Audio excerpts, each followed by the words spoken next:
লক্ষ্মী ঝাঁপি সিরিয়ালের আগামী পর্বে আমরা দেখতে পারবো দীপ ঝাঁপিকে বলেন, ডাক্তার কিন্তু বলেছে ইনকার অবস্থা ভালো নয়, বাড়াবাড়ি করিস না ঝাঁপি। ঝাঁপি বলেন, বাড়াবাড়ি আমি নই, ওরা করছে আর করেই চলছে। এত কিছু নিজের চোখের সামনে দেখেও তুমি বিশ্বাস করতে চাইছো না।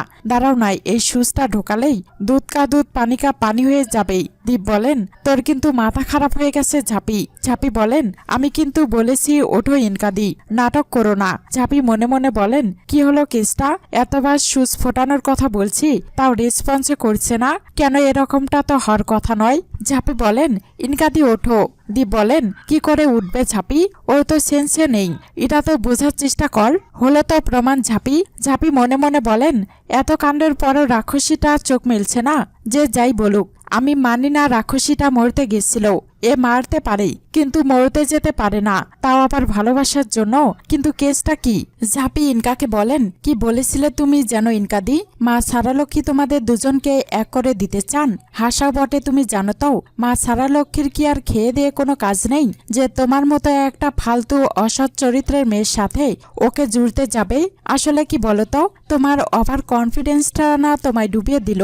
এতদিন তুমি আমায় কাট্টি করতে, তাই হাত ফসকে বেরিয়ে যেতে বারবার। এবার ওর বিরুদ্ধে কাটিবাজি করেই তুমি তোমার কপালে শেষ পেরেকটা ফুটে দিলে। সেদিন গাড়ি খারাপ হওয়া শুরু থেকেই ওই লজে পৌঁছানো অবধি সবটাই হয়তো তোমার প্ল্যান ছিল, কিন্তু ওই লজের লোকেরা যে চোরের উপর বাটপারি করেই রুমের ভিতরে গোপন ক্যামেরা ফিট করে রাখবে সেটা তুমি জানতেও পারলে না।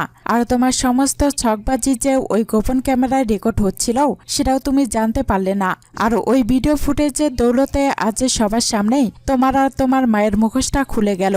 ইনকা বলেন, তোমার আর আমার ভালোবাসার ডেফিনিশনটা আলাদা ঝাঁপি। আমি ঠিক এইভাবেই গায়ের জোরেই একদিন দীপকে তোমার কাছ থেকে কেড়ে নেব, আর তুমি কিচ্ছু করতে পারবে না। ঝাঁপি বলেন, আমি কি করতে পারি না পারি সেটা তো তুমি নিজের চোখেই দেখলেই, তারপরেও এত গলার জোর। ঝাঁপি দীপকে বলেন, তুমি চোখ বুঝে চলো না কি গো? দীপ বলেন, কিরে তুই দরজার বাহিরে দাঁড়িয়েছিলি না? কে দাঁড়িয়েছিল? তুই তো।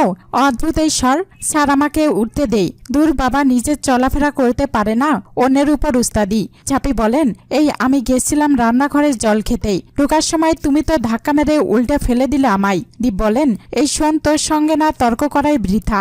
ঝাঁপি বলেন, এই শোনো, আমি নিজের বোতলে জল ভরে জল খেতে গেছিলাম। তোমার বোতল থেকে জল খেলে তুমি যদি কথা শোনাও সেটা তো আমি হতে দিতে পারি না। কিন্তু তুমি এত রাতে কোথায় যাচ্ছিলে? দীপ বলেন, সেটা তোকে বলবো কেন রে? ঝাঁপি মনে মনে বলেন, আমাকে কোনো কথার উত্তর দেবে না, দিও না, এই নিয়ে আমি পরে ভাববো। তবে যা বাসা বাসলাম আজ, আর একটু হলেই ধরা পড়ে যাচ্ছিলাম। নীলুদাকে আজ যে দেখে ফেললেই কেলেঙ্কারি হয়ে যেত, আর হয়তো তুমি আমার মুখও দেখতে না কোনোদিন। ঝাঁপি নীলুকে বলেন, এবার সবটা খুলে বলো আমায় নীলুদা।